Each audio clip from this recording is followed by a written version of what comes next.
and I carry it with me daily. First of all, here's Bill McNeese. Just adjust the screen. No, just who we are and what we do. Oh, okay. Yes. A few minutes and then I'll put the All right. Very good. 501(3). Okay. I think, is this an accurate view of? Okay. There you go. Excellent. Okay. So for those of you who may not be too familiar with Haiti Outreach Mission, we have been working in Haiti for 20 years or so. We essentially are a humanitarian and ecumenical group.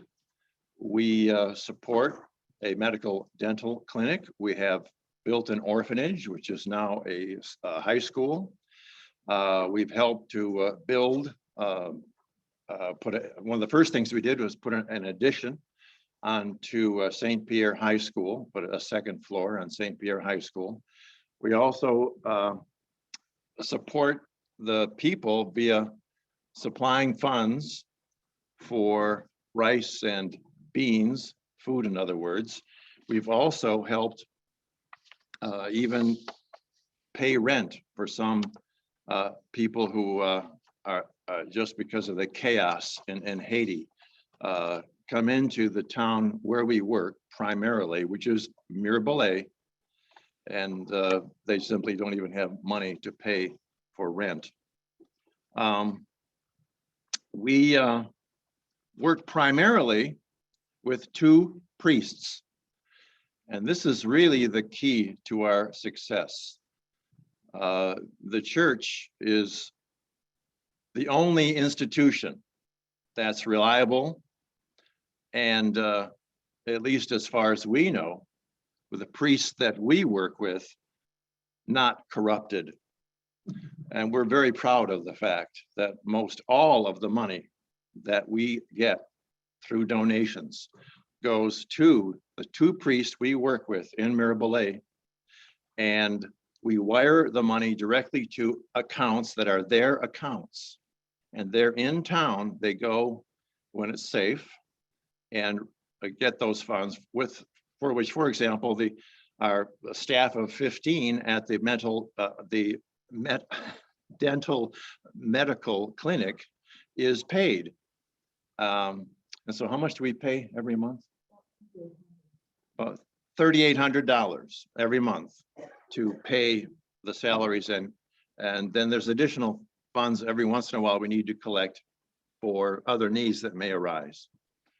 So that's it in a nutshell. And I've been honored to be the vice president for a fair amount of time, but essentially what that really means is I'm Dr. Dominique Mondi Matthews, the president and chair of Haiti Outreach Mission.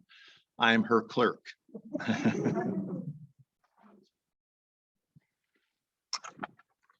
Thank you, Bill. Haiti Outreach Mission is comprised of 6 founding churches. 5 of them are in Metro Detroit. They're Episcopalian and Catholic churches, and a Catholic parish in Billings, Montana. These 6 churches commit $4,000 a year seed money for the basic upkeep of our medical dental clinic in Mirabelais. Everybody's more than 6 feet away. I'm going to take this off while I talk. Thank you. Our president, Dr. Dominique Mondi Matthews, is unable to be with us today. Her father passed away last week, and he is lying in state today. His funeral will be here via Zoom tomorrow. First of all, let us not forget that Haiti was the first Black republic in the Western Hemisphere. It has its problems, but it has a proud heritage of being a free republic. I'm going to do my best here to share my screen, and if you'll bear with me for just a minute, I'm going to try and get our videos running. Gives you a brief idea of what we do.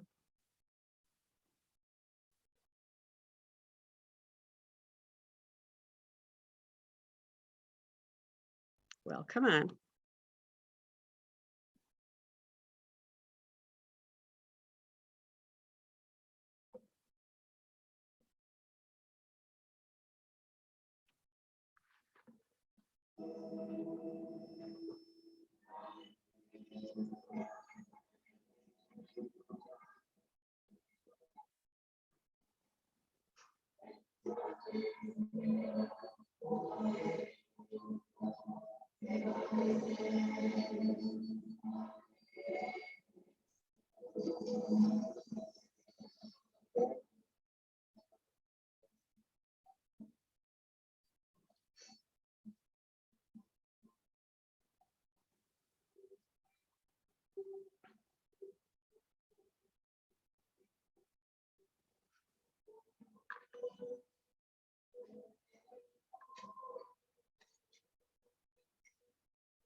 That is just a brief overview of what we do.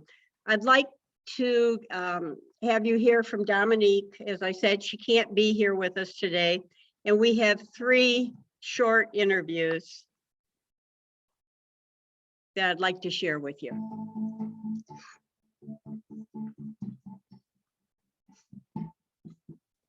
Well, Roger and I, we founded H1 because when I took him home to visit my family, he saw a need and he saw how Haiti, the poverty, I think, got to him and he wanted us to do something. So we took a couple people with us, and finally in 2000, he convinced quite a few people to actually go to Haiti with us. And, you know, at the time, we didn't know how much or what we could do, but we did could be of some help in Haiti.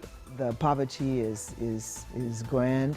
Life expectancy is very low. I think probably in the 48 or 49 for male and maybe a little bit higher for females. With my background in pediatrics, and you know, we had friends from St. David's and Corpus Christi at the time. We started with those 2 churches that we could make a difference. And it finally, a friend convinced us to turn it into a 501c3 organization, and we did it, and that's how we started. I grew up in Haiti, and to me, it seems like I never really saw it until I actually lived it with him. I was happy to actually come to the realization that I could make a little bit of a difference, and that's what we've tried to do. If we're programmed to not see it, I think we're programmed to see it as normal, you know, quote unquote normal, because I'm sure it was there, but maybe it wasn't there as much. That in my head, that's what I'm thinking, but now it's more visible and it's more prominent. Things are not easy in Haiti, and work and things like that can be very difficult for people to find, and you find that a lot of them are in abject poverty, unfortunately, you know, and the government is not helping either, so.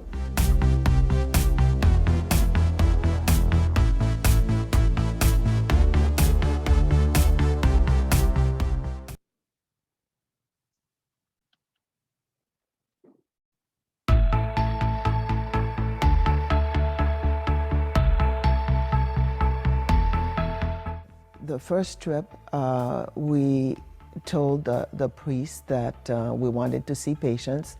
So there was a small building that the Episcopal Church owned So we decided to set up the clinic there, and people started lining up at 4 o'clock in the morning, and we couldn't even see the number of people, and there were people left over to see the following day and everything. And that building itself, it started raining, and we started getting wet because there was no roof or anything like that there. So at first it was very challenging, but we saw that it was needed, and there were no clinics in the environment. There was a hospital built by Paul Farmer, but that one was about an hour and a half away as opposed to where it is now. But so with the mission trips, we would gather physicians, we would take nurses, we would take construction workers, because like if a physician was married to an engineer or whatever, then the two could go on the trip with us.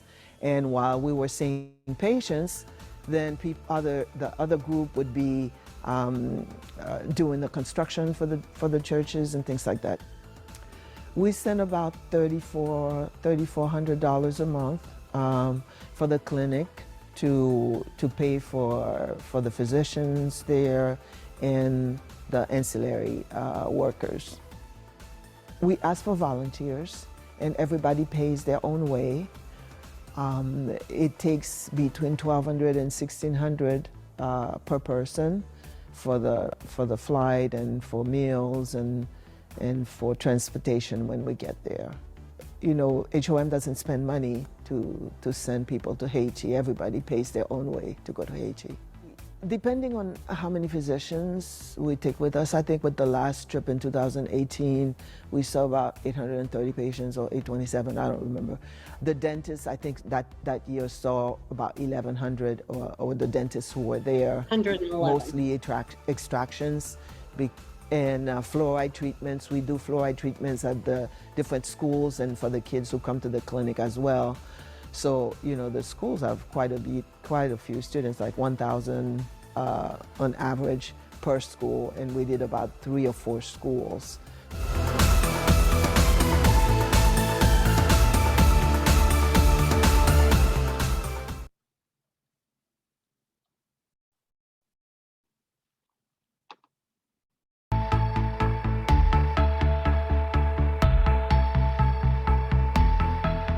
When we started, that little building had like tin roofs, I guess, and that's how we all got wet. So HOM helped. We put up a second floor to that building so that the physician or whoever could also stay there. And that building is now the clinic, and it has exam rooms, it has waiting room area, it has a little pharmacy in it, and it also has a laboratory that has a couple lab techs. The clinic is open 5 days a week, and they see quite a few patients, but there's a general practitioner, Dr. Kader is there. There's now a part-time pediatrician. There's also a full-time dentist who, by the way, was also one of the kids that we used to do fluoride treatments on at St. Pierre School, and she actually was sponsored by a couple member of St. David's Church, and she's now a full-fledged dentist, and she's now at the clinic as the full-time dentist. So they do have a couple nurses, they do have a couple people working in the lab. With COVID and everything else, the need has always been there, but I think it fluctuates a little bit. Father Womel from the St. Louis Catholic Church started a program, a feeding program, and we sent some money for the feeding program and also implemented it with Father Alphonse with the Episcopal Church, and they've provided food to some families, and also we sent some money to help with rents because some people were having trouble paying their rents and everything.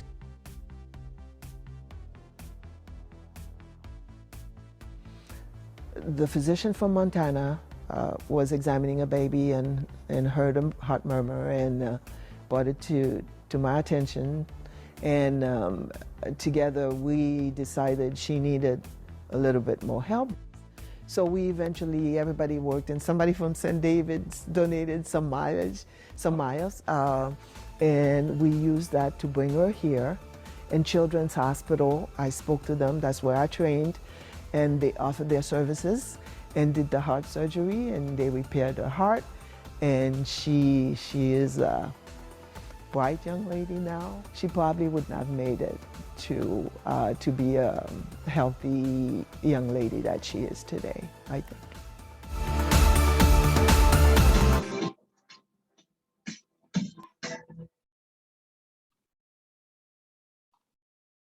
Those words from Dominique were recorded for our virtual fundraiser. You may have noticed those were done in February. I mentioned that Bill and Valerie McNeese are our official photographers and documentarians, and we have a couple of videos that shows you what everyday clinic life is like when we go on our trip to Mirabelais.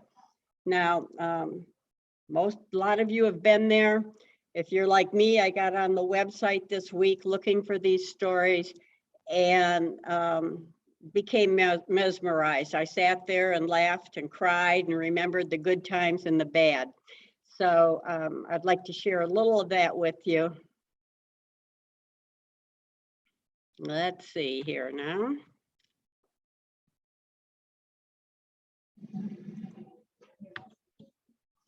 Some here.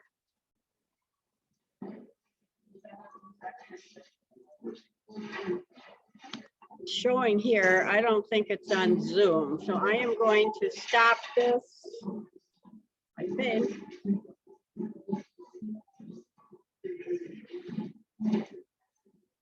This is a mobile medical Clinic. hinge. Because we do have an established medical dental clinic. The last several years we've been focusing on. Do you want to go forward to that? Okay. I hope it don't fall apart. Watch out.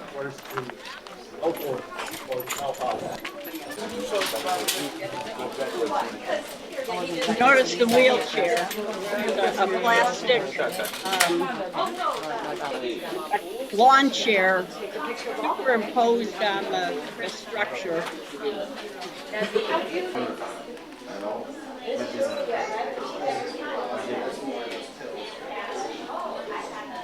Respire more comme ça, regardez. Fais comme ça, moi. Ok, encore. Encore. Encore. Thank you. Ok, très bien. Machida.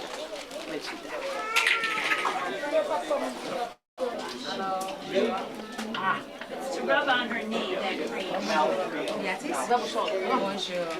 Notice these working conditions aren't the greatest. We don't have a lot of light. We're trying to dispense medicine. Kathy's doing vitals.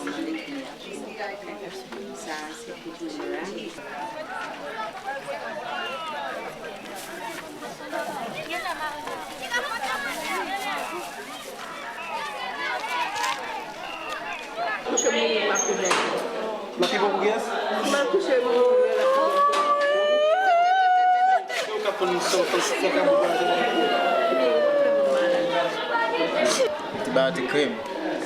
Yeah. Antibiotic cream. Could somebody get antibiotic cream? Antibiotic cream.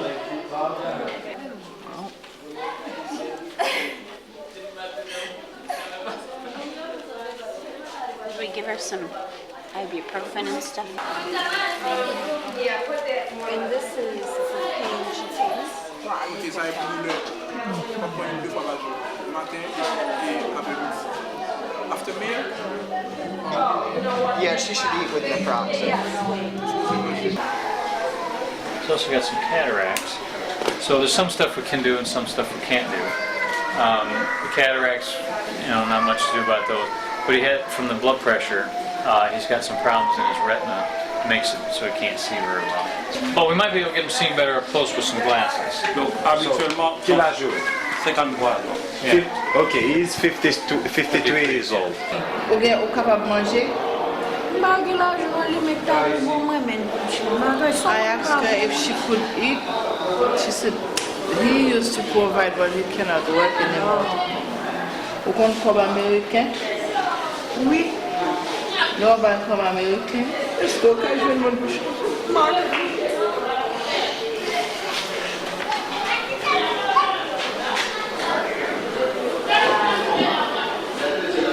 Are we at the no witness?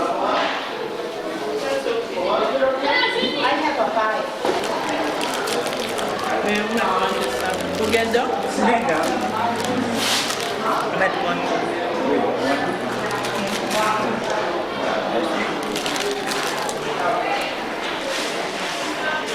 Okay, these are 8-day-old wounds. Somebody was cooking. She tripped and bumped the boiling water onto her. So what we're gonna do first is we're gonna clean them really good. See, now ideally you'd want to do this in like a sterile setting with sterile water. We use whatever we have. So, but this is the best we.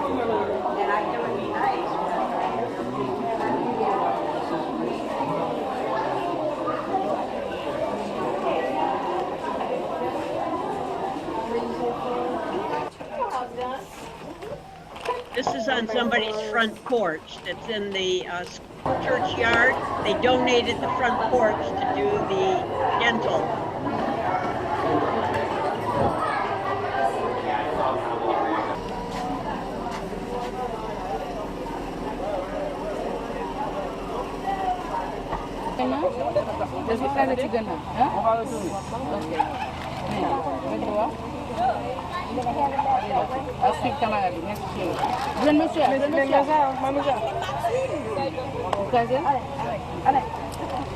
And then all the children get mebendazole for intestinal worms.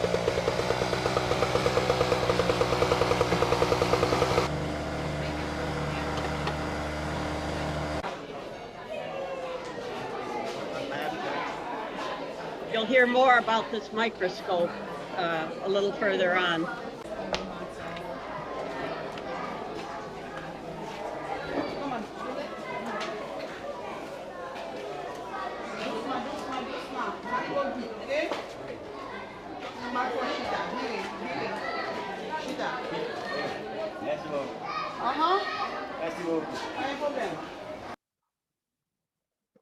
Oops. Okay, one more short one here.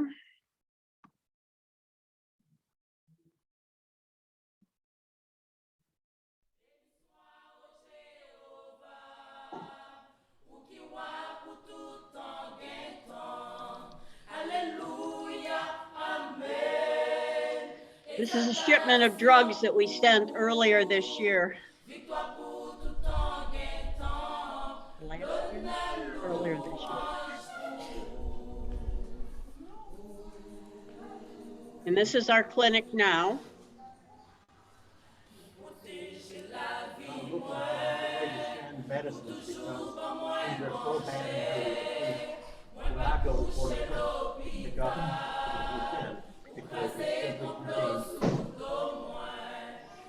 We'll get to you in a minute, okay? I don't know how to stop this.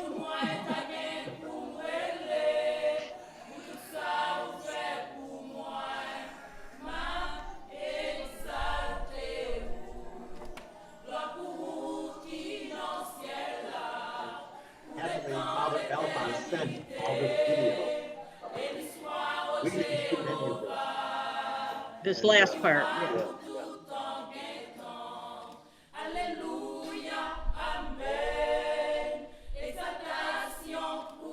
The clinic staff that we pay from donations.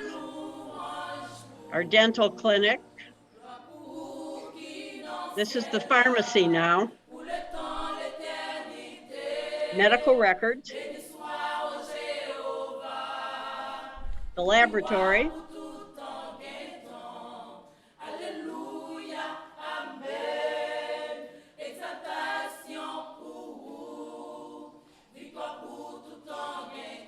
It's Dr. Cadet.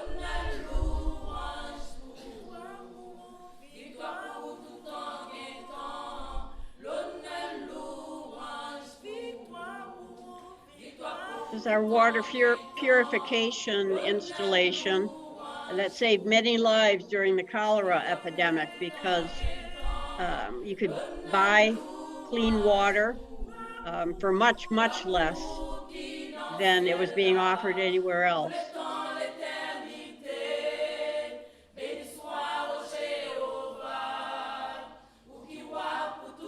And this is the building that we helped build, is it not? Yeah, the trade school now.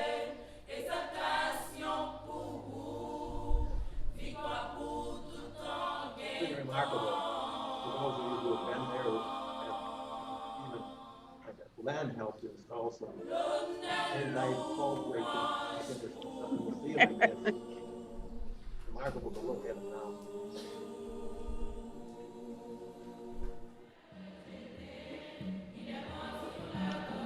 This year we were able to send some money to the priest that they could go to Dominican Republic and purchase rice.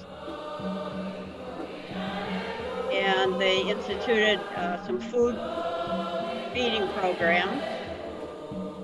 And also some got monetary assistance for housing and rent because they were being forced out of their homes.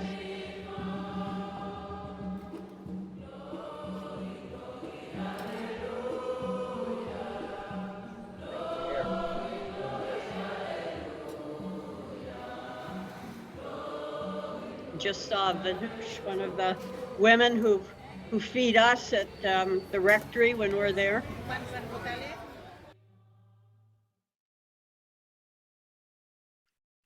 Okay. Okay, stop share. Okay, I think you're back with me. Somehow we've got 16,200 on there. I have a presentation that I will show you. Some of you have seen it before, but as I said, Haiti changed my life, and I will get to it.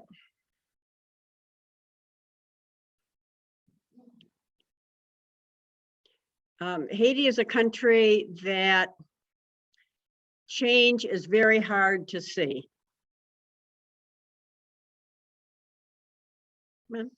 And we just have to pull this up here.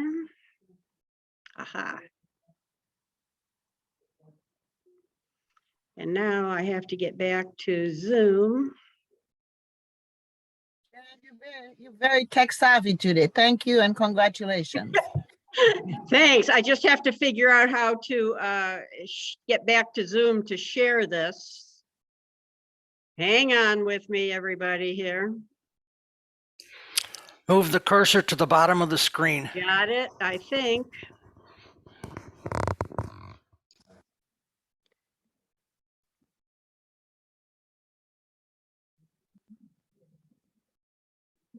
Come on.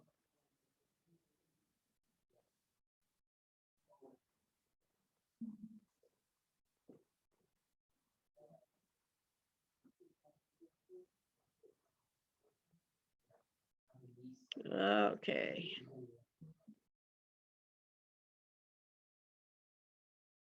Can you guys see this?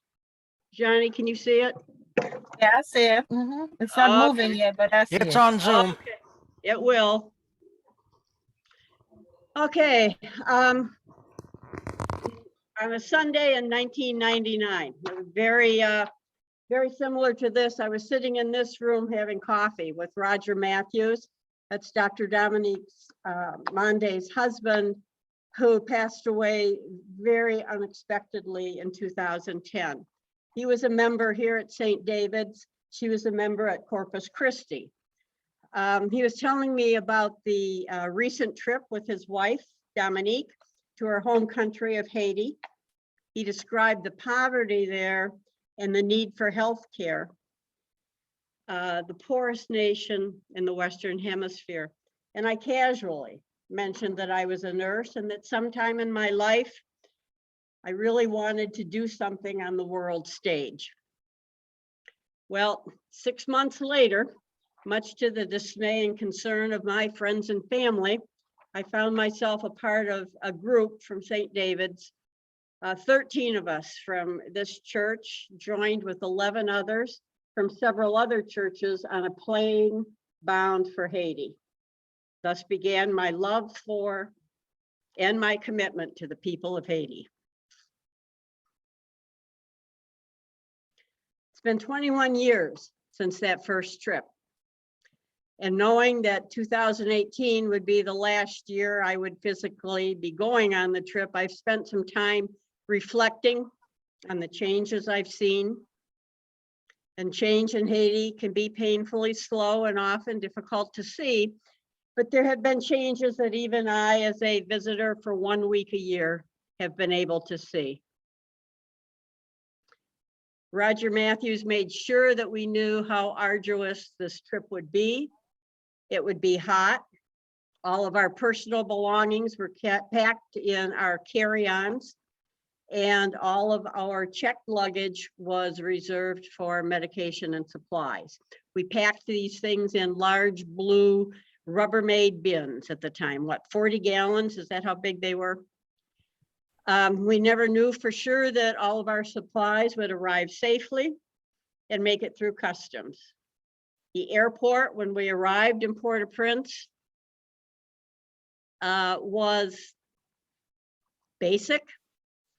We spent a long time waiting in lines. However, after that horrendous earthquake in 2010, the airport was rebuilt. We now disembark into what appears to be a modern tropical Caribbean airport. We never needed to travel by donkey, but the first trip from Port-au-Prince Airport to Maribalay took about 4.5 hours. It's 37 miles. The roads were dirt roads. They were filled with potholes, washouts, and strewn with boulders. The road up the mountain to the central plateau where we were going had no lane markings, steep drop-offs, and no guardrails. Many of us spent the 4.5 hours trying to keep our eyes closed and our stomachs calm. Today, in recent years, the European Union has overseen the construction of a 2-lane paved road, complete with guardrails. Now, once we clear out of the congestion of the airport in Port-au-Prince, the trip only takes about 1.5 hours. So there's some change. Local transportation in Haiti is mostly by tap-tap. Brian, when I finish that, Giselle doesn't have a car to take you to our business. Why does I have a car? These are brightly painted. Johnny, can you mute? Local transportation is mostly by tap-tap. They are brightly painted vehicles that people knock on and they jump on and off, and livestock is welcome. Today, tap-taps are still seen in abundance, but we have also seen the advent of motorbikes. After the 2010 earthquake, the country was inundated with motorbikes, and they're being used as taxis. And you can see frequently on one of these motorbikes, a driver plus a family of 4, and livestock is still welcome. Many young men now have transportation and the opportunity to be an entrepreneur to provide for their families. This is downtown Maribalay. Actually, it's one of the main streets that we travel. It was a dirt road. It was filled with potholes, deep ruts, rocks. However, the main roads in town are now paved and have street signs. They're even in, I think, U of M colors, blue and gold, if I remember correctly. And there's even a roundabout as you come into town. Now, when we first got there, getting a message from one church to another, from one person to another, often meant spreading the word person to person. It was usually a relay. The announcements in church were usually longer than the service. And those services, not infrequently, were 2.5 hours long. But that was the only means of communication for the country. The priests did have at that time a phone in their rectory, and we would try and call home to let everybody know that we were safe. But oftentimes we couldn't get a line out to the US. Now today, thanks to Digicel, after the earthquake, everybody has a cell phone. The adults and children are as obsessed with their cell phone as we are with ours.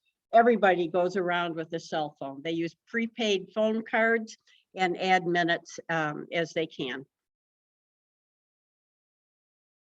Most homes in Haiti have no electrical power. St. Pierre Episcopal Church, once without electricity, now has electrical outlets along their sanctuary walls. In the 2018 trip, I was sitting next to a wall and didn't quite understand why everybody was handing me their cell phone. They were coming over the pews, under the pews, and then I looked and I realized I was sitting next to one of the electrical outlets. So one of my jobs during service that day was to plug people's phones in and hand them back as they were charged. The first year in seeing patients and what would later become the St. Pierre Clinic was one of discovery. We were in a partially constructed cinder block building, had no electricity, no facilities for examining patients, no running water. Roof with large holes and not enough medicine and supplies. And our only source of light was through a couple of windows and through the holes in the tin roof. This is Roger Matthews, and these are the crowds of people. Dominique alluded to those crowds of people in her interviews. They started lining up way before dawn to be able to see a doctor. There was no pharmacy, but we dispensed medications, Kathy and I, from and this is Debbie Davis, a former parishioner.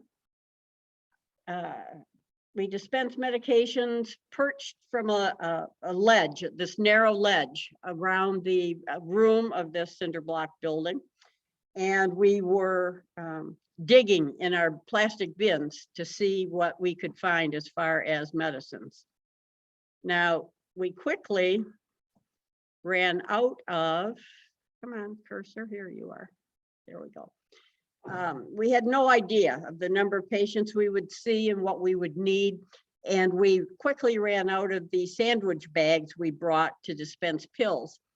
However, somebody had donated large numbers of rubber gloves.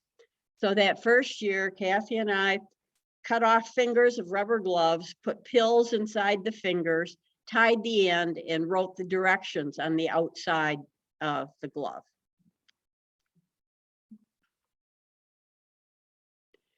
Now, the clinic today is open year-round, 5 days a week. It's staffed by Haitian personnel, a physician, a part-time pediatrician, a dentist, nurse, 2 laboratory technicians now, and other laboratory personnel. They're paid by Haiti Outreach Mission with money raised from the fundraisers held by our participating member churches. Packing to go on this trip is organized chaos. We learned what we need to bring, but there's always surprises, and we invariably run out of one thing and have a surplus of others. Over-the-counter medications are donated by member churches, and we purchase the prescription medications from Blessings International, Medicine for Missions. Today, the clinic is clean and organized.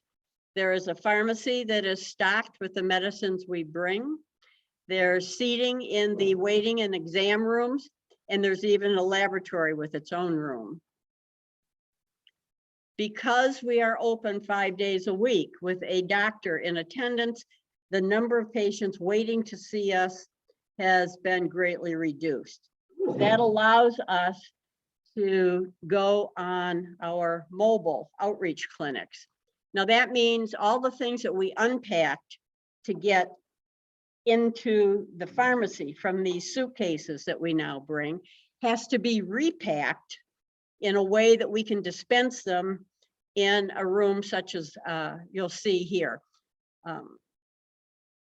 We try and do mobile clinics in towns that have no access to medical or dental care.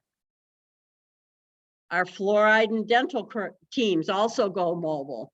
I think you can see Maureen here getting fluoride set up. And if you can take a look at the rocks on the floor, this is what we stood on for about 10 hours that day. Extreme heat. Yeah, this was quite a day. The clinic now has the beginning of a laboratory that allows the physician access to some of the basic blood and urine analysis. We purchased this lab system with funds from HOM funds from the International Aid. It's an organization that assists faith-based medical missions working throughout the world. There's a suitcase here that it's packed in, and it can be set up and functioning in minutes, even our remote locations. It can runs on solar power where there is no electrical power. And fluoride treatments have been an important and consistent part of this mission. They're given to the school children at St. Pierre and St. Louis in Mirabelais, and also to the supported schools in the villages of Desvailleux, Triano. I always call it Triano, as well as any of the children who show up in the medical clinics. We sometimes try and take enough toothbrushes and toothpaste to give each child one to take home. This is a young lady who presented herself in 2018 at the dental clinic for a checkup. She proudly showed us her beautiful teeth, and she told us she had been getting her fluoride treatments every year through the school. And she also diligently practiced the oral hygiene that was taught during these treatments. And she came to thank us for her beautiful teeth. Tooth decay is a problem in Haiti because children like to chew on sugar cane. The dental suite originally was comprised of a broken dental chair. The spittoon was fashioned out of a plastic jug that we wrapped in duct tape. And extractions were the only services that the dentist could offer. However, that was greatly appreciated, as many patients suffered a great deal with abscessed teeth and tooth decay. Today, we have 2 reclaimed dental chairs, equipment that allows for fillings as well as extractions, and a sterilizer for hand tools. Dental services are dependent on city supplied electricity, which is often unreliable, or they rely on the HOM provided generator, which also has its share of mechanical issues. The compressor that's used to power the hand tools is not operating at the moment, and it is reducing our dentist right now to only being able to do extractions again. We're trying to figure out a way to get her a new compressor. Volunteers are come for construction. They're a vital asset. They do everything from fix the electricity to find us a place to put our medicines in the mobile clinics, a chair to sit on, to raise a table to the appropriate height, whether it's putting on cinder blocks or whatever, so we're not bent over for 12 hours a day. They focus on the projects that the Episcopal or Catholic priest declare to be what they need. Okay. They've brought electricity into the building. They've installed ceiling fans with lights. And when the generator or the local power is hooked up, we really benefit from that light. I've worked filling prescriptions with a flashlight in my mouth when the generator couldn't be kicked on and when the electricity in the city went. It's very dark in that building. Here's our water purification system. There's Leonard. You see Leonard. Following the 2010 earthquake that destroyed the National Hospital in Port-au-Prince, a new state-of-the-art hospital was built in Mirabelais. The hospital, the University Hospital of Mirabelais, is able to provide excellent services in many specialty areas that were never before available. And our clinic is more important now than it ever was because it acts as a feeder system of referrals to that primary hospital, much the way Mayo Clinic works in the US. Patients are referred on the most part to the University Hospital. Lost my cursor again.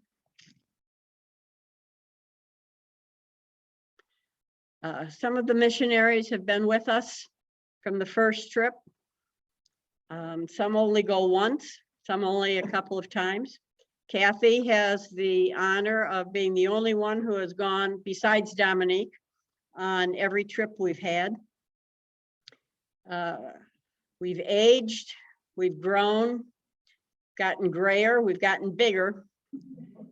We mourn some that we have lost to death, but each volunteer, whether they travel with us, are here on the ground to support us, to attend fundraisers or help with packing, are greatly appreciated.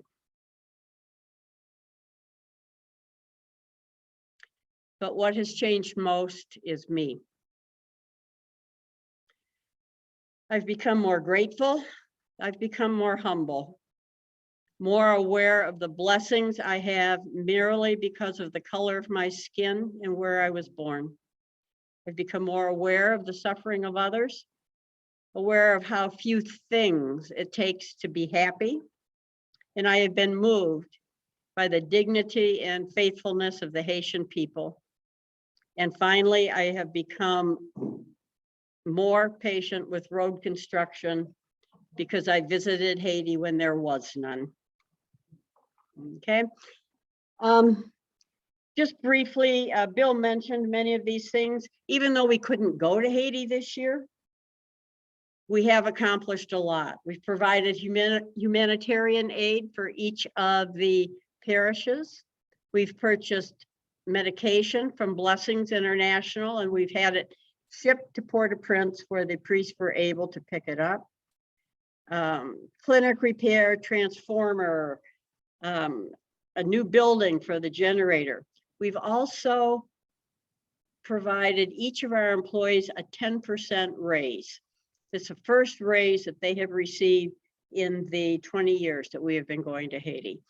It helps offset a little of the inflation.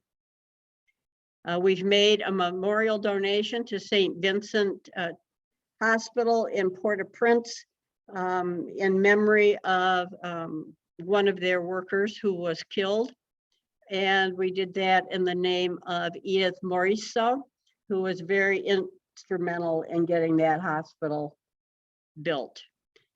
There is now running water in the clinic.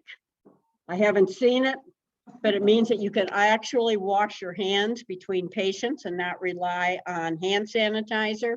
And if you use the toilet, you can flush it. So, yeah. There's many things that we want to accomplish yet as Haiti gains stability. We need to purchase more medicine. We need to be able to get it there. We have to replace the generator and compressor. We want to support the two churches' efforts to provide food and housing assistance. The clinic needs upgrade, the exam rooms, Oftentimes what the patients are laying on that were nicely covered by a white cloth are boards or an old door over a couple of sawhorses. The dental suite needs a great deal of equipment. Not all that expensive, but we can't get it there. So that's our big issue right now. And keeping maintenance on that water purification system. And you can make a difference. You can donate to Haiti Outreach Mission in 2 ways. Through St. David's, you select donate and choose Haiti Outreach Mission, and St. David's then passes that money to HOM, or go directly to the website, HaitiOutreachMission.org, and select donate. You can support the fundraisers that each church does, and please pray for the people of Haiti. Okay.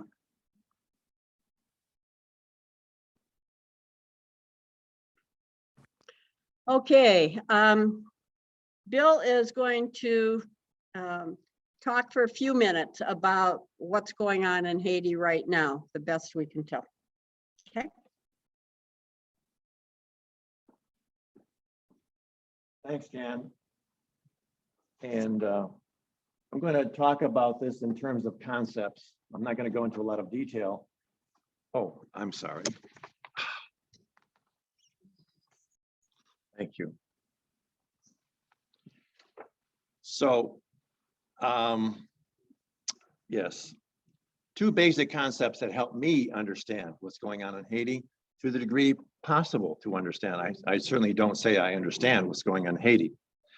First one is predatory politics.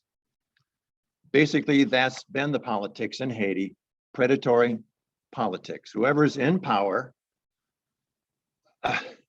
basically feasts on those who are not, and jobs. Literally, if you're going to have a job, sometimes it depends on who's in power and if you're connected to those persons.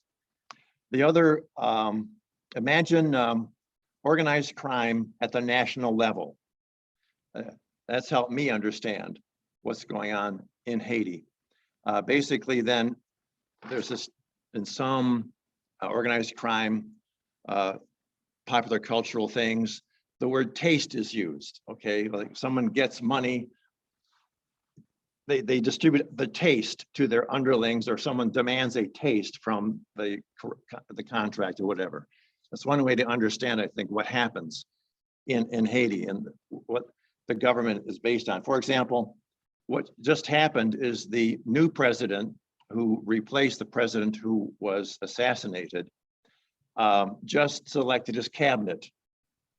So I think of them as being underbosses, so to speak.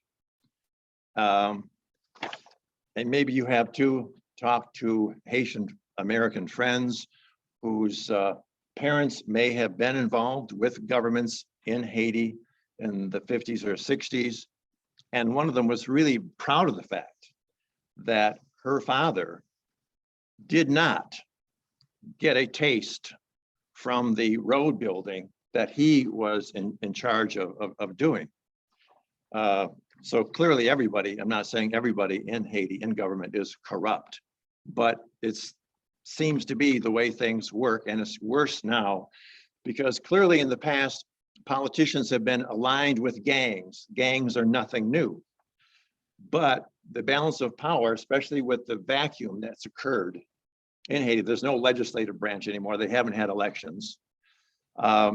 Is swung to the side of the gangs have gained more power. And some estimate that the gangs now control about 1/3 of the population of Haiti. And what makes it even worse is they have weapons. They can outgun the police. And they're now doing things that were simply unprecedented. And as you know, the kidnapping of 17 missionaries, just unprecedented. And so, also the other, hijacking fuel trucks. So that makes a fuel shortage even worse. And Jan is talking a lot about what we've seen, progress. Well, one of the things we saw when we first were going there was when you drive down these roads, anything that you wanted was right there on the road. If you needed gas, you didn't stop at a gas station. There were people selling gas out of buckets even, so you could get fuel. Well, things are reverting back to that because there's not enough gas going to the gas stations. Long lines to get gas, you may wait all day and not get any gas. But if you drive along the road, you'll be able to get gas via the system set up by the gangs. And I've heard, it's hard to believe, but I've heard some reports of $15 USA. I mean, it's just incredible, how much gasoline costs in Haiti because it's now become of the whole corruption network. Don't quote me on that. This is something I heard, okay? Don't quote me on that. It may only be $10 a gallon. Okay. So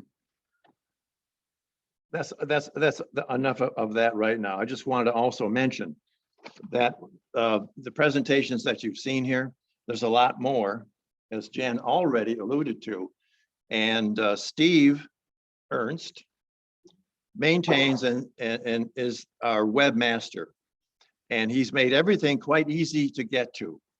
And also, if you're more interested in any of the history of us, all of the past newsletters are there available on the website. And when I do the newsletter, they're long. I've been criticized for that by Valerie, and probably correctly so. But besides fundraising, I always viewed them as a kind of history, so you can see where we've been and where we are. And one other thing I wanted to mention too, we have partnered with like Habitat for Humanity, because we do what we do, but after the earthquake, there was a need to build housing. We didn't know how to do that, and we were receiving many funds as a result of the earthquake. Sadly, it's one of those weird things when things get so bad in Haiti that the whole world knows about it. We benefit from it by increased donations. So we had a lot of donations and we wanted to do the right thing with it. So we partnered with Habitat for Humanity and helped to build and sent, you were there, yeah, Len was there, sent folks to help build the housing. Okay, so HaitiOutreachMission.org, HaitiOutreachMission.org, one word. That's our website. And are we ready for questions now? I think so. Do we have any questions? Real quick. All right. Is it possible to get things through to Haiti through the Dominican Republic, or is it just Dominican settler doors that whatever's going on? Do you know anything about that? Yeah. Yeah. We were told, let me get back here. We were told in a conversation with the priest that the border has been closed. So they are not able to get anything through the Dominican Republic now. The last major money we sent for food, they went to the Dominican Republic.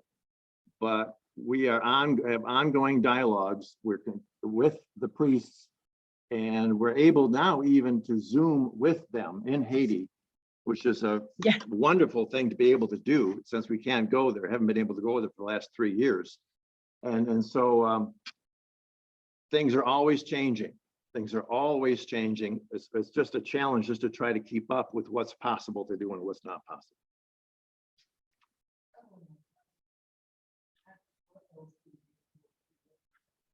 Gloria?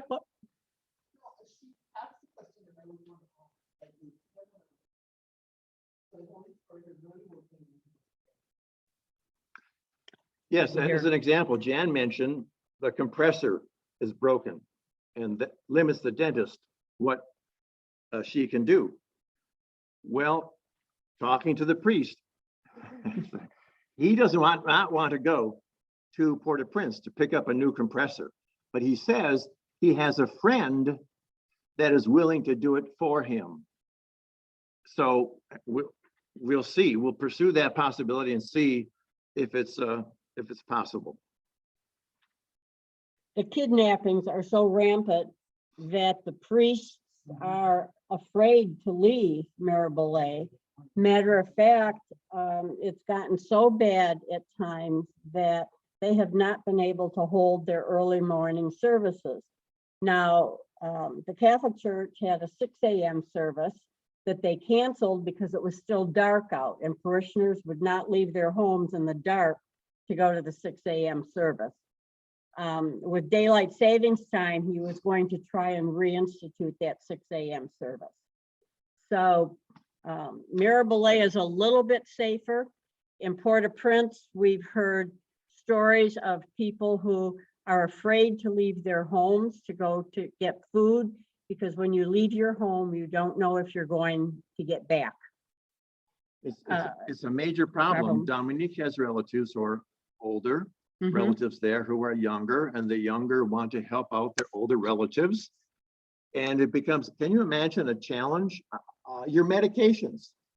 How are you going to get your medications and take them on a regular basis? Food. It's just unimaginable.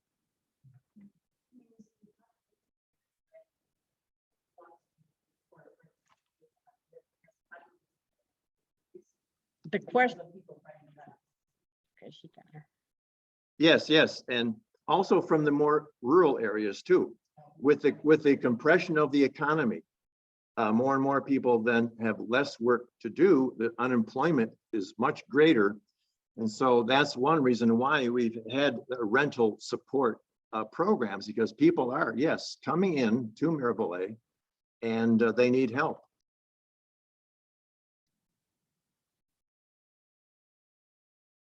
Okay, well, thank you for sticking around. I realize it's been a longer than normal Jan? presentation.